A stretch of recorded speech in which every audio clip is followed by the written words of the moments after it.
olime täiesti pimedas ruumis, me läksime ise pimedasse ruumi, sulgisime ennast sinna ja jäime mõttesse ja olime siis nii-öelda seal pimedas ruumis, kellaaja taju meil midagi ei olnud, me võtsime lõpuks selle järgi, saime aru, et me olime 12 kilo juurde võtnud ja siis me otsustasime välja tulla ja minna nii-öelda road movie'ga või road show'ga pihta.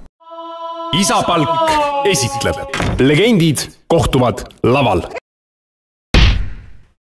See, kui ema palk lihtsalt pangaarvelt liigub isale ja isa saab selle kätte.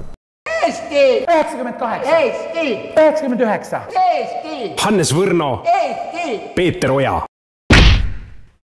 Me oleme lihtsalt aja sees, me vaatame ette, me tihti lugu vaatame ette, näiteks tänaval käies me vaatame ka ette ja nii ka ajaloos me vaatame ette. Me tahame ette vaadata, mida taha vaadata.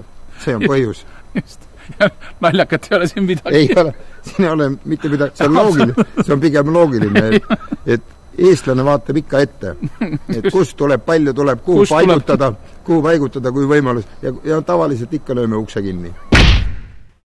Stimmt!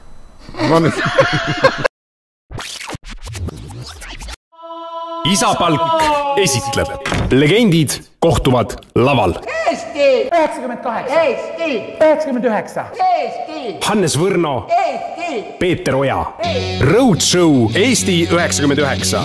Alates 9. oktoobrist Eesti parimatel lavadel. Pileteid müüb Piletilevi, toetavad Raadio Kuku, Vaba, DHL Express, North Sea Lubricants. Naljakat ei ole siin midagi. Ei ole.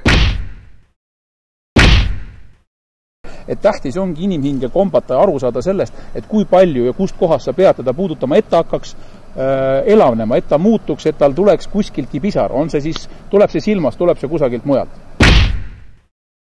Need inimesed, kes tulevad piletit ostma, siis kindlasti kontrollige, palju juba piletid ostetud on. Ja kui te näete, et saalis on võib-olla teiega veel paar vaba kohta, ostke need juba ära.